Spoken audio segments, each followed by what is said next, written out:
Assalamualaikum warahmatullahi wabarakatuh. Kembali lagi Sobat Gigi semua, ketemu lagi sama saya ya, semoga jangan bosen. Kembali lagi di Dental Podcast. After you listen, new insight. Nah, hari ini episode kali ini kita bakalan bahas tentang salah satu program nih dari Fakultas Kedokteran Gigi. Nah, jadi kalau di Fakultas Kedokteran Gigi itu kita belajarnya nggak cuma ada di ruangan dan di dalam negeri ya. Nah, kita ada program yang ada di luar negeri nih. Kita biasanya itu ditanyain bisa nggak sih ya ke luar negeri gitu. Nah, di Kedokteran Gigi Unisula kita menyediakan programnya. Nah, kita bakalan tanya-tanya ke narasumber kita, salah satu pembimbing dari mahasiswa Fakultas Kedokteran Gigi Unisula kalau lagi di luar negeri nih. Ayo kita sambut semuanya, Dokter Adit. Oh iya, perkenalan dulu dok, Gimana Ya, nih? baik, nama saya Grahita Aditya. Saya salah satu dosen-dosen awal di FKG Unisula. Oh, baik. Kepanjangin gak enak. Sombong. Baik, nama saya Dr. Gigi Grahita Aditya, spesialis ortodonsia. Saya alumni dari S1-nya saya UGM, S2-nya saya UI, S3-nya saya Undip. Ngajarnya di Unisula. Jadi kalau lagi skripsi bingung saya. Penulisannya pakai Harvard, Vancouver atau apa, beda-beda soalnya dari 4 institusi itu. Dari gelarnya aja udah kelihatan ya teman-teman, panjang banget. Ya, saya dari Unisula udah dari zaman awal-awal. Saya masuk tahun 2009 awal ya kayaknya.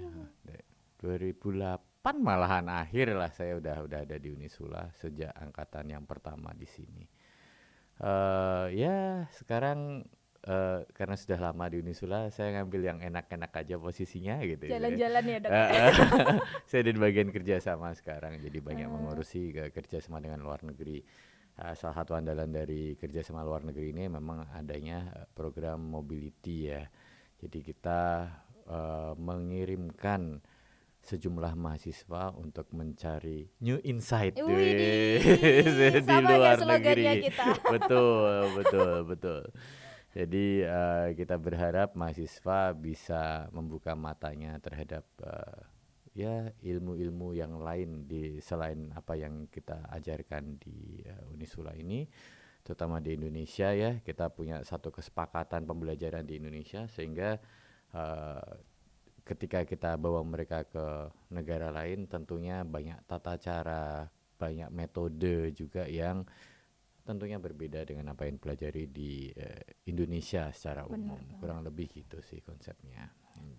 Nah, kalau programnya itu sendiri dok, kalau di FKG Unisula ini berarti nyebutnya program elektif ya dok ya, benar ya? Elektif, betul.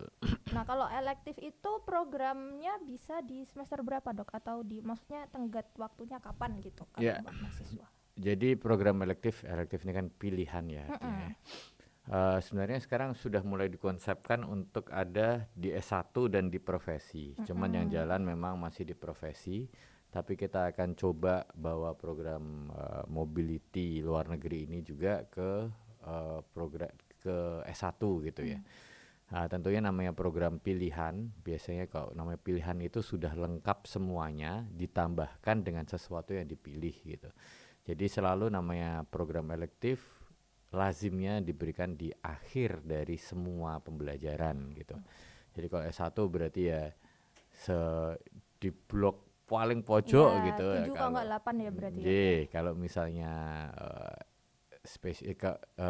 profesi berarti ya sebelum bukan PPDG gitu ya istilahnya, ya itu ada program elektif untuk menambahkan apa yang di luar kompetensi gitu ya, bukan di luar kompetensi ya, menambahkan ya pembelajaran yang lain lah gitu istilahnya. Kalau berarti dok, kalau elektif kayak gitu mahasiswanya atau koasnya nih berarti ya dok ya, kan tadi profesi ya dok ya. Kalau koasnya itu berarti harus udah menyelesaikan requirement semua ya dok ya? Sudah melalui 4 semester pembelajaran ya. Jadi kalau kita fokus pada requirement berantakan nanti elektifnya. Jadi kita emang ada timetable-nya. Jadi pada akhir dari tahun kedua ya itu ada elektif di sana gitu. Ya kalau requirement kayaknya banyak yang belum selesai deh Bener udah banget, ikut bener elektif ya. banget. Banyak masih tengah-tengah mengerjakan pasien dia mengikuti program elektif. Tentunya program elektif memang ditaruh pada waktu-waktu yang tidak mengganggu kegiatan pelayanan mahasiswa tadi lah istilahnya. Untuk Gitu. mereka mengejar requirement dan kawan-kawan kita letakkan di waktu yang tidak mengganggu, kurang lebih seperti itu. Nah, berarti kan elektif itu ada yang ke luar negeri, ada yang enggak, Dok? Atau gimana? Ya betul, jadi elektif sebenarnya di dalam negeri pun juga ada ya elektif untuk estetik, ada juga forensik dan banyak lah yang Iya, banyak banget banyak sih. banget yang dibuka oleh FKG sendiri gitu. Cuman memang salah satu yang menjadi andalan dari pertama ya itu memang elektif luar negeri. Di sana sebenarnya pembelajarannya banyak yang berbeda dengan elektif yang diberikan di sini, cuman ada juga yang sama. Contoh misalnya di sini ada estetik, Mm-mm. di luar negeri pun juga kita berikan pembelajaran estetik juga kurang lebih. Tapi kalau forensik nggak diajarkan di sana. Selain itu di luar negeri bukan hanya cuma pembelajaran saja, terkadang juga ada program baksos juga di luar negeri gitu. Itu ada, Oh, kadang-kadang jadi ada. nggak cuma Jadi belajar aja ya, Dok ya, ya? kita memberikan sebisa mungkin memberikan banyak hal-hal baru lah selama dia di sana. Jadi tetap secara ya kalau hitung-hitungan SKS gitu ya, 3 SKS. Jadi kita juga berikan pembelajarannya di luar negeri. Konsepnya adalah 3 minggu. 3 minggu ya, Dok? 3 minggu konsepnya. Cuman tadi terkadang dari pihak sana ada 1-2 hal yang perlu disesuaikan lah. Jadi ada 2 minggu, 2 minggu setengah sampai 3 minggu lah kurang lebih gitu lah Itu konsepnya. waktunya masih cukup nggak, Dok, buat jalan-jalan, Dok? Nah itu kalau ada yang mau jalan-jalan itu di luar tanggung jawab Unisula. Kita jadi biasa kita berangkat, kita pastikan ya namanya kita bawa ya walaupun sudah besar ya udah mahasiswa, cuman ini adalah titipan dari orang Iya, tua benar. juga. Jadi kita fakultas tetap berusaha semaksimal mungkin untuk memastikan bahwa anak-anak di sana makannya gimana tahu, tinggal gimana tahu, nyuci-nyuci gimana, lewat imigrasi kita pastikan safe, nanti kalau sakit harus kemana itu semua kita pastikan mereka paham sebelum misalnya ya sebelum dilanjutkan programnya gitu lah Benar sih, ya. Dok, benar. Karena kalau misalnya mau didampingi terus juga repot juga ya. Jadi biasanya kita pastikan semuanya aman ketika mereka udah bisa ini semuanya udah paham ke kampusnya naik apa, nanti ketemu siapa, jadwalnya gimana, PIC-nya di sana siapa, kalau ada masalah ketemu siapa gitu. Ketika itu semuanya udah masuk gitu, biasanya dari pihak fakultas menitipkan kepada ya yang di Fakultas sana yang di gitu, fakultas yang sana. di sana kurang lebih ya. Kalau di luar negeri nih, Dok, pilihannya ada kemana aja sih, Dok, kalau dari FKG nih? Ya, kalau dulu zaman dulu banget itu kita jadikan satu program elektif. Jadi kalau ke luar negeri itu mau lulusan Gasal, mau lulusan genap itu berangkatnya bareng. Cuman Hmm. sekarang mungkin ya udah lama ya, udah 6 tahunan mungkin ya itu udah mulai dipisah. Jadi yang Gasal nanti berangkatnya di waktunya dia, nanti yang genap nanti dia di waktunya dia, kurang lebih gitu. Jadi biasanya yang genap berarti yang masuk Desember berarti dia akan elektifnya sekitar Oktober gitu loh. Yang masuknya Juli atau Agustus biasanya dia keluar ya bulan-bulan inilah, bulan-bulan Juni, Juli gitu dia baru keluar untuk elektifnya. Gitu. Berarti sebenarnya 1 tahun tuh ada 2 kali, cuma tergantung dia masuknya di semester genap atau semester Betul, gasal betul, betul. gitu. Jadi menyesuaikan sama timetable pembelajaran dari mahasiswa tersebut. Iya, dan kita sampai saat ini ada 6 tempat. Sebenarnya kita punya banyak channel, cuman kita bukan hanya mempertimbangkan keren atau enggak kerennya tempat itu, jauh atau ya maksudnya eh, ya kita memberikan banyak hal lah ketika kita akan mengirimkan mahasiswa tersebut. Jadi pertama memang yang paling rasional adalah Malaysia ya. Itu sangat Iya. rasional. Kenapa? Satu kita satu rumpun, satu bahasa ya, kurang lebih lah ya. Kalau Masih pakcik, mudeng lah. makcik, uncle mau cakap-cakap kita masih bisa sedikit-sedikit paham lah Iya, ya. benar. Iya, berbeda kalau kita akan contoh kita akan letakkan mahasiswa misalnya di Singapura saja. Singapura bahasa Melayunya tidak banyak memakai, Mm-mm. bahasa Inggris semuanya Inggris dengan logat-logat Iya, Sing ya. benar. Singlish gitu. Ha-ha, juga di yang kedua adalah Islamnya ya, karena kita Universitas Islam kita juga berharap mengirimkan mereka di lingkungan yang memungkinkan mereka untuk tetap dalam kaidah Islam yang kuat gitu. Karena itu sehingga kita memang sebagian besar ada di Malaysia. Malaysia. Karena menurut kami Malaysia adalah mungkin satu-satunya negara yang secara ekonomi memungkinkan kita mengirim ke sana, tiket nggak mahal tanda kutip ya, Mm-mm. makan murah, Benar. eh Cari makanan halal gampang. cari makanan halal gampang, cari temen gampang, kalau ada masalah juga lebih gampang Iya, di benar. sana, mau pulang kalau tiba-tiba sakit atau apa-apa juga memungkinkan, KBRI-nya juga baik juga di sana gitu istilahnya. Jadi kita memang ini ada wacana juga ya, kita mau buka dengan negara yang Islam benar gitu. Cuman kita mikir di Timur Tengah itu Waduh, jauh banget. bukan masalah apa, masalah bahasa. Iya, benar sih, Di Dok. sana ana ta'lamu gitu, bukan I studied gitu lah. Sehingga ketika kita akan mengirimkan mahasiswa ke sana, tentu kita harus memikirkan kendala bahasa Heeh. tersebut.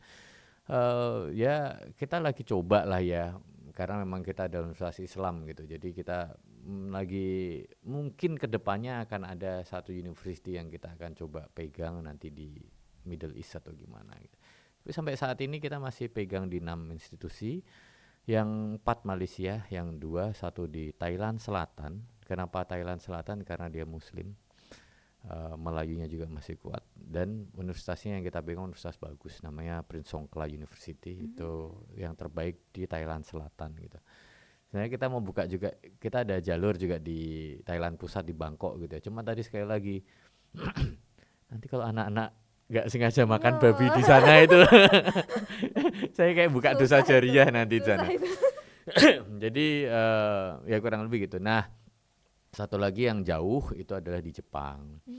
Nah, kalau Jepang satu, pertimbangan pertama, Jepang itu sampai saat ini udah dari waktu yang lama dia Muslim friendly ya. Jadi mereka paham Muslim itu seperti apa dan mereka sangat suportif terhadap Muslim gitu. Thailand agak berbeda ya. Oh Dia iya, Bang. kadang-kadang di pusat gitu dia tidak paham mengenai halal haramnya kecuali di selatan memang. Karena selatan itu awalnya adalah daerahnya Melayu yang dipisahkan oleh koloni Inggris ya dengan kerajaan Siam pada saat itu. Jadi aslinya daerah selatan dari Siam ini sampai sekarang ada istilah masih Malaysia masih ingin memilikinya kembali lah secara, karena memang secara kultur dia emang ini orang Melayu gitu, bukan orang Siam. Ya Jadi kurang lebih. Islamnya masih bisa ya, Iya, Bang, ya. iya. Walaupun mungkin kalau nanti ke sana gitu akan terlihat sudut berbeda mengenai bagaimana Islam diperlakukan di Thailand Selatan. Kita juga ada insight-insight tertentu lah yang menarik di sana gitu. Asik kok. Sayangnya dulu waktu saya koas, Dok, saya COVID, Dok. Jadi Iya. nggak boleh keluar negeri.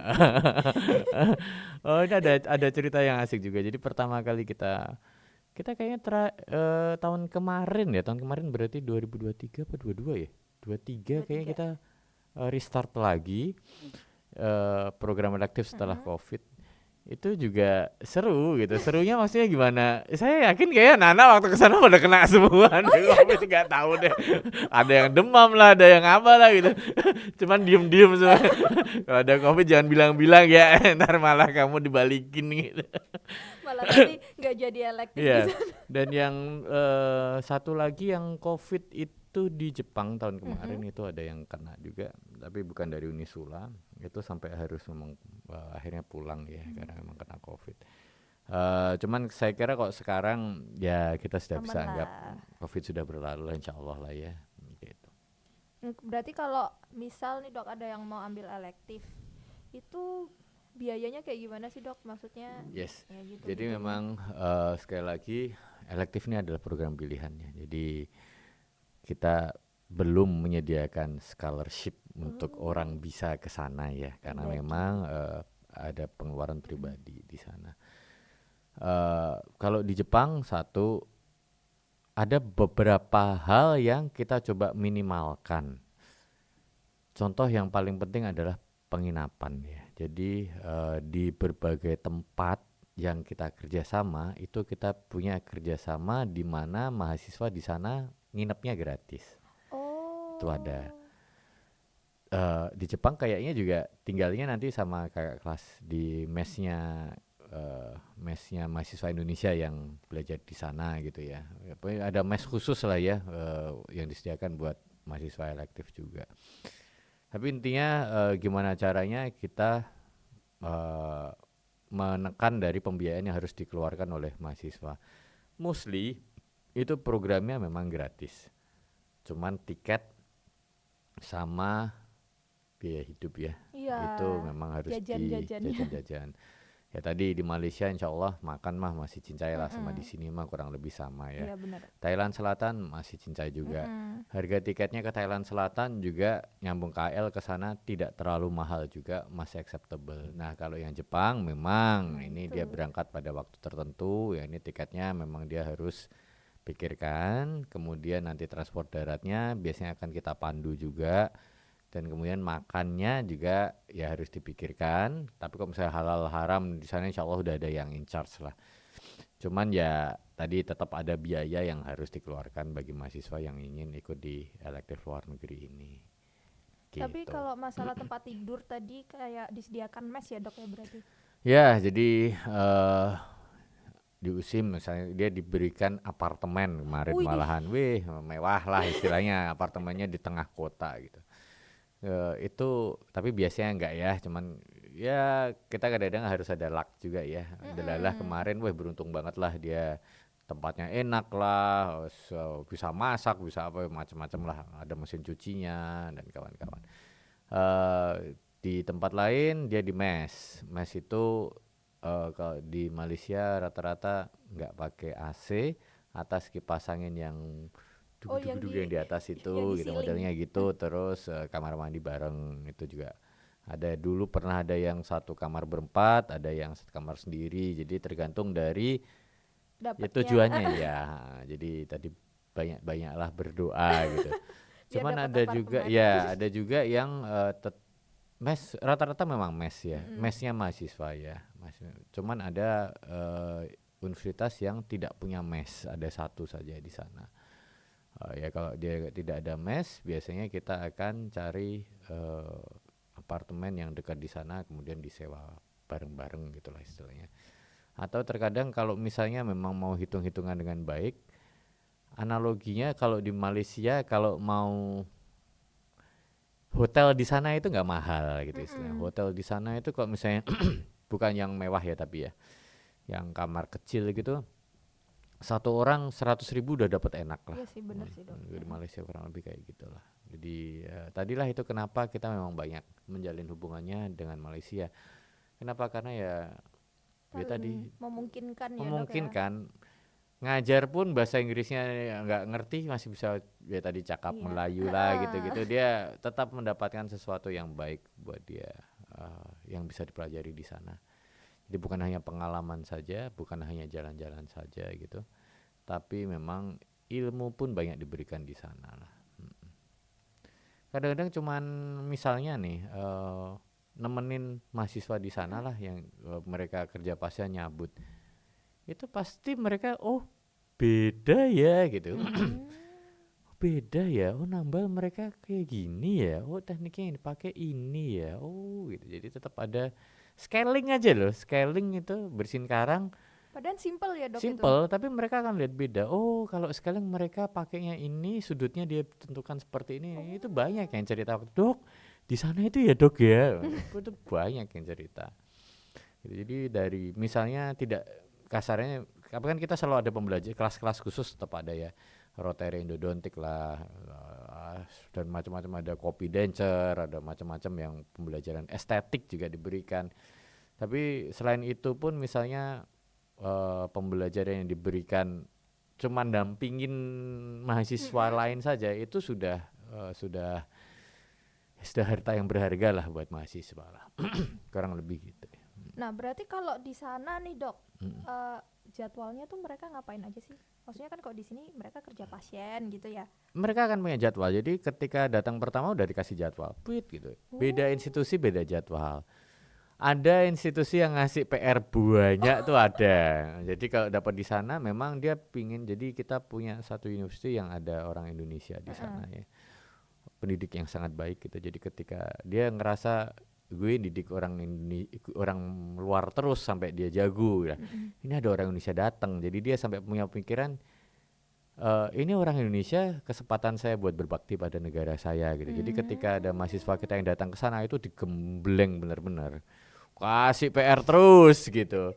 Tapi malah mahasiswa yang tadi yang dibimbing oleh beliau-beliau ini itu malah merasakan, dok saya dapat ilmu banyak sekali gitu. Ya di bawah gembelengan tadi di sana tadi dia bisa melihat satu hal dari banyak sisi lah. Kurang lebih ya tadi.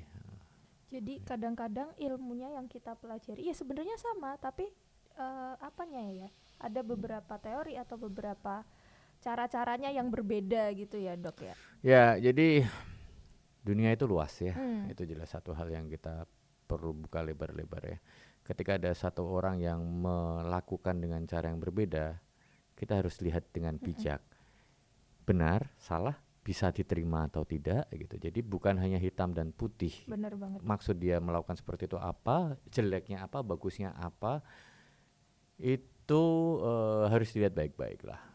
Sekarang ada ini pakai misalnya di splinting pakai fiber, yang satu pakai besi, satu pakai ini, satu pakai, banyak sekali lah modifikasi-modifikasi yang memang ada teorinya di mana-mana itu ada gitu. Cuman kalau misalnya kita tadi melihat lebih banyak, kita bisa bilang oke, nanti kalau pasiennya gini saya akan lakukan dengan style yang seperti ini. Kalau nanti pasiennya datang seperti ini, saya akan lakukan seperti ini. Karena memang mahasiswa harus tahu ya nanti bahwa ketika pasien datang itu kondisinya Beda-beda. seringkali tidak sederhana gitu. Kalau kelas 1 nambah kelas 1 kota gini, nanti datang ini karies di sini, karies ini iki terus diapakno gitu. Jadi tadilah dengan tadi kita melihat banyak insight dari luar tadi, oh bisa dilakukan ini, bisa dilakukan ini itu. Nah, itulah banyaklah ilmunya gitu. Oke, ini bahas apa lagi Dok yang mau boleh. Udah Ya tadi kehabisan makan pertanyaan. apalagi sih ya, pengalaman aja, pengalaman mereka di sana apalagi sih. Ada oke. Kalau daftar elektif tuh ada batasan berapa mahasiswa gitu nggak sih, Dok? Minimal atau maksimalnya gitu mungkin. Jumlah mahasiswa? Iya, benar. Semakin banyak kita semakin happy sih. Terserah semakin banyak semakin happy. Karena kita tentu nggak bisa terlalu banyak ya. Dari mereka tetap lebih senang kelompok yang adekuat. Adekuat itu nggak kecil, nggak besar. Karena mereka ada hitung-hitungan ya tadilah. Misalnya mereka ada ya ada hitungannya gitu ya. Tapi kalau misalnya datang bertiga, mereka tetap akan melayani. Cuman ketika kita datang dengan sejumlah orang gitu ya, 7 orang sampai 8 orang satu tim gitu, itu bagi mereka tentu akan lebih menyenangkan ngajarin orang segitu daripada ngajarin kayak private 3 orang saja gitu. Karena mereka kan buka kelas khusus buat mahasiswa yang datang ini, gitu. kurang lebih gitu. Berarti kelasnya tuh nggak campur sama mahasiswanya mereka? Sering dicampur. Sering dicampur. Makanya tadi dari institusi tujuan biasanya ngasih, dok kalau bisa bulan ini ya, kenapa? Ini banyak pembelajaran yang bagus gitu. Oh gitu. Jadi mereka tidak perlu membuat sesuatu yang spesial, biasanya mereka tinggal attach kita di sana sini gitu. Konsepnya gitu. Gitu. Ya tetap asik kok. Asik. Biasanya kok mahasiswa sama belajarnya juga asik. Nanti setelah selesai biasanya tetap extend sendiri. Pulangnya dilamain. Sudah biasa gitu. Biasalah mahasiswa. Dok, bentar lagi ada festival dok, ini lagi banyak diskon dok, saya pulangnya telat ya, kayak gitu itu ya. Asal nggak mengganggu yang di sini ya, Asal Dok nggak ya. mau di sini, dan sekali lagi perlu diketahui bagi mahasiswa ketika sudah di luar dari masanya bahwa mereka berjalan atas keinginannya sendiri di luar tanggung jawab dari Oh iya institusi. benar. Dan orang tua harus bertanda Aware tangan, ya. aware, bertanda tangan bahwa kalau ada apa-apa pada saat pembelajaran kita pasti akan in charge lah. Tapi kalau sudah di luar masa pembelajaran, mereka mau jalan-jalan atau apa-apa, itu sudah di luar kewenangan kita. Konsepnya gitu. Berarti Dokter Adit itu tadi 2 minggu atau 3 minggu ya, Dok ya? Selama 2 minggu sampai 3 minggu itu selalu ngintilin mereka. Enggak, saya masih punya kehidupan. Saya punya anak istri yang membutuhkan saya gitu. Berarti cuma nemenin berapa hari? Iya gitu tadi aja. memastikan, ya kan mereka sudah besar juga. Iya sih, Kita Dok. hanya bukan sebatas tanggung jawab, memang itu tanggung jawab kita untuk memastikan bahwa mereka ini bukan ditinggal ya, sudah diserahkan pada pihak yang menerima di sana lah ya, dari institusi tujuan. Selain itu ya makan ya, ya tadilah kan Tiba-tiba sakit saya harus kemana, saya harus bawa apa, saya harus gimana, itu mahasiswa paham. Jangan salah, itu 2 minggu ya ada yang nelpon, dok ini panas dok, ini demam, ini udah ini. Kita juga pusing juga. Oh iya coba ini ya, kita biasanya akan pandu gitu. Jadi tidak hanya happy-nya saja ya tadi ya sakit-sakit gitu, itu biasa. Tapi kalau kangen orang tua, programnya pendek ya, saya kira enggak lah ya, enggak lah. Kayaknya mereka juga happy-happy aja di Happy sana. aja. Tapi ya ada juga yang berangkat orang tuanya ngikut nganterin juga ada, sampai di sana ada. Itu pernah. Ada juga suaminya tiba-tiba jemput, itu juga ada ya, terserah. Mereka juga sudah ya nggak masalah, kita tidak melarang itulah. Sampai sejauh ini sih tidak pernah ada kendala yang signifikan ya. Sakit-sakit 2 hari demam berapa ya, saya kira. Tadi saya di Semarang cuman bilang COVID gitu. Cuman ya mungkin ya karena vaksin, dan saya juga nggak tahu ya, mereka juga sembuh dengan sendirinya ya. Saya kira penderitaan mereka selama sakit cuma 2 hari lah, 2 hari 3 hari di sana. Lainnya happy aja. Lainnya happy lah, jalan-jalan semuanya itu mereka itu, wah wis. Jadi malah biasanya mereka tuh pilih elektif di luar negeri buat sekalian ya, Dok ya. Ya tugas kita itu bukan mengantarkan mereka jalan-jalan. Tugas kita adalah mengantarkan mereka belajar. Iya sih. Konsepnya gitu. Kalau setelah itu mereka mau pergi, ya selama tidak mengganggu tadi, ya biasanya kita kasarannya gini deh. Kalau dulu kita misalkan pernah jadi ketua prodi juga ya. Dulu ketika ketika mahasiswa ikut program elektif pulang, itu kita selalu kasihkan waktu istirahat ya, karena mereka travel dari jarak yang capek juga lah ya. Kita kasih waktu kalau nggak salah 3 hari sampai 1 minggu free buat bener istirahat lah. Nah saya nggak tahu sekarang ya, cuman kadang-kadang waktu itulah yang diminta sama mahasiswa untuk tembus jalan-jalan. Seminggu balik ambruk segitulah. Niatnya dikasih buat istirahat. Tapi ternyata ya itu sudah urusan mereka. Pokoknya Senin berikutnya you datang, masuk absen. Kagak masuk lu gue coret gitu lah. Ya, tapi saya kurang tahu sekarang polisinya bagaimana, karena ada kepala prodi yang in charge di sana gitu. Saya ya posisi saya sebagai koordinator blok elektif yang buat luar negeri ya. Jadi saya cuma in charge memastikan mereka pulang aman semuanya, sampai aman semuanya, ketemu orang tua, udah tugas saya selesai gitu. Ada nggak sih, Dok, kayak mahasiswa yang tiba-tiba kayak di sana tuh bermasalah? Nggak ada, Mbak. Gini, saya punya contoh yang sangat jelas gitu ya. Baru aja 2 hari yang lalu, 3 hari yang lalu kita ngirimkan ini kan, 2 minggu yang lalu kita kirimkan mahasiswa ke IIUM di Mm-mm. Kuantan. Kebetulan kita tetapkan satu tanggal itu mengikuti mereka punya event IADR apa lupa saya namanya apa. Adalah satu event di mana mahasiswa-mahasiswa dari negara Islam itu datang juga buat program elektif di sana lah gitu. Jadi ada mahasiswa dari Pakistan, Mesir, Palestina, dan United Emirates ya, ada yang Iya. datang juga. Lupa saya. Ada beberapa negara Islam lah itu yang datang ke sana. Tidak hanya satu dua, banyak. Dan kita digabungkan dengan mereka dengan pembelajaran yang sama. Jadi mereka belajar apa, kita juga ikut gitu. Jadi kita dompleng program elektifnya mereka. Satu hal yang menarik adalah itu orang-orang Malaysia bilang bahwa dok beda banget ya budaya, istilahnya orang Indonesia dibandingkan dengan tadi ya negara-negara lainnya. Orang Indonesia itu sopan-sopan, baik-baik, gak rewel, menyenangkan pokoknya mahasiswa Unisila the best lah katanya. Bapak pada bilang gitu. Jadi mereka cukup terkesan dengan adab kita juga ya.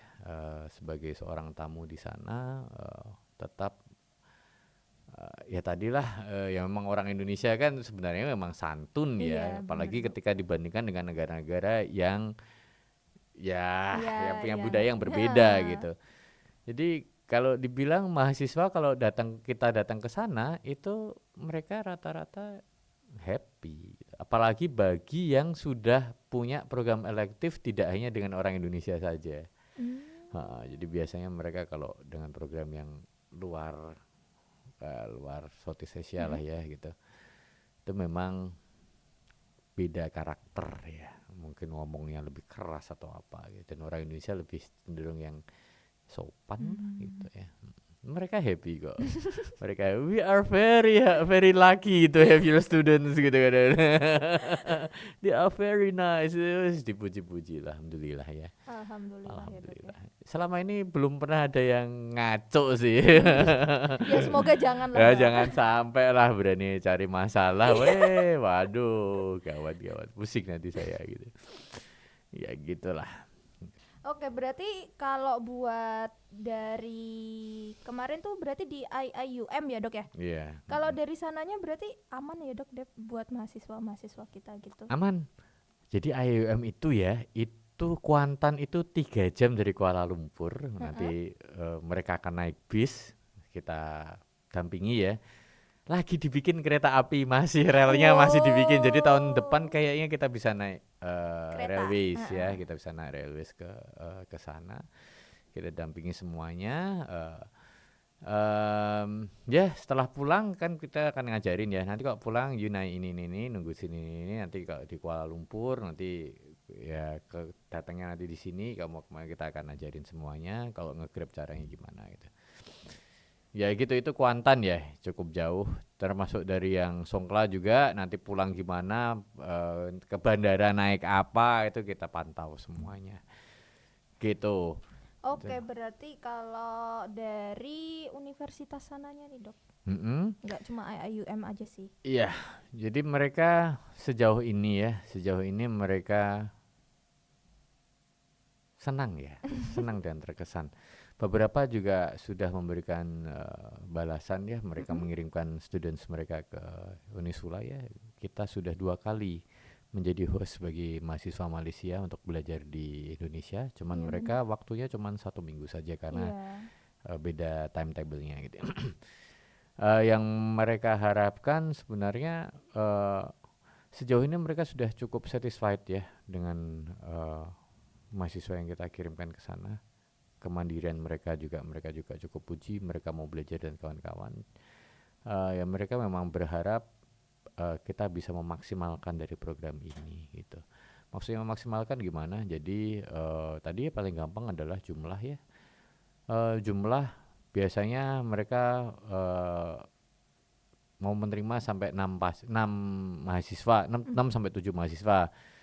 Yang berminat ternyata cuman 4 gitu ya. Ya itu kadang ya mereka tetap terima. Cuman pernah juga mereka bilang, "Dok, besok-besok jangan cuma 3 ya," gitu. Itu berarti ada sih. makin banyak malah lebih Bukan asik. makin banyak, tetap ya kalau terlalu banyak itu pasti akan lebih menyulitkan dan pembelajaran tidak akan berhasil dengan baik gitu. Tapi kelompok kecil tadi jangan terlalu kecil, konsepnya Iya. gitu ya. Kelompok kecil tadi jadi memang dianggap yang adekuat itu 6 lah sampai 9 lah, kadang 6 Ya di bawah 10 lah dok ya. 10 lah. Cuman tadi jangan ngirim cuman 3 dok kayak gitu. Cuman kan Kedikitan. kita memang tergantung dari mahasiswa ya. Tidak semua mahasiswa orang tuanya berkenan karena memang jauh lah, nanti gimana. Terus yang kedua juga biaya ya. Biaya memang sebenarnya kalau saya hitung biaya make sense banget lah, Masih banget. bisa Apalagi kalau pesen tiketnya jauh-jauh gitu. Tiket ke Kuala Lumpur PP kadang 1,5 juta itu sudah dapat ya. Tapi problemnya cuma satu sekarang. Soekarno-Hatta sudah bukan bandara internasional. Iya. Ahmad Yani dok. Ahmad Yani sudah bukan bandara internasional lagi. Kok dulu bisa langsung Bisa ya langsung. dok? Kalau nggak langsung lewat Solo lah, deket lah. Sekarang Solo juga nggak bisa dok sekarang sekarang. Solo udah nggak bisa. Mau ke YIA, aduh YIA. Saya mikir kadang-kadang lebih enak ke Kertajati loh. Kertajati itu satu pesawatnya murah. Saya nggak tahu loh, kalau lihat pesawat ke Malaysia itu lebih murah Kertajati daripada ke Juanda atau Jogja. Oh gitu. Lebih murah Kertajati. Nggak tahu karena nggak laku apa gimana, saya nggak tahu. Tapi tetap paling murah memang ke Jakarta. Cuman perlu Iya sih. dicatat bahwa mahasiswa ke Jakarta kan ya kosnya juga ada ya gitu. Ya dari segi biaya harusnya dengan pengalaman yang didapatkan sangat banget ya. amat worth it banget. Isi susu lah istilahnya. Gitu. Ya, insya Allah sejauh ini hampir semuanya itu berkesan lah. Cuman satu belum ada yang dapat jodoh di sana. Wah. Belum ada makcik ya. Berarti mungkin kurang lama dok. Betul. Pendekatannya kurang. betul. Iya. Gitu. Mungkin kalau lebih lama lagi bisa. Dok. Iya. Nanti saya dimarahin orang tuanya tapi. Kan kita nggak tahu ya dok, jodoh itu dapatnya dari betul. mana. Saya pingin nggak ada cerita jodoh dapat dari elektif gitu. Tapi LDR nanti jadi. Gitu. Tapi buat mahasiswa kita jangan, maksudnya kalau ke sana jangan orientasinya jangan. Oh ya, enggak dong. Orientasinya tetap belajar. Baik-baik kok, baik-baik. Sejauh ini baik-baik semuanya. Jepang mereka diterima dengan baik, orang Jepangnya juga baik-baik. Di Malaysia di titik manapun juga mereka diterima dengan baik, orang sana juga baik-baik. Di Malaysia, di Thailand Selatan pun juga demikian. Oke, Dokter Adit, makasih banyak ya dok sudah meluangkan waktunya. Sama-sama. Udah menjawab pertanyaan-pertanyaan mungkin dari saya agak melenceng, nggak apa-apa ya dok ya. Nah, nanti kalau seumpamanya kita ada pertanyaan lagi, ada yang belum jelas atau gimana, bisa ya dok ya hubungi Dokter Adit lagi. Boleh. Ya. Nah gitu teman-teman, buat teman-teman semua yang masih SMA atau mau masuk ke fakultas atau mau masuk ke universitas, mau masuk kuliah lah intinya. Kalau mau masuk kuliah, mau sekalian belajar di luar negeri, bisa dicoba daftar ke FKG Unisula. Penerimaannya masih dibuka sampai tanggal 31 Agustus gitu ya. 31 Agustus tahun 2024.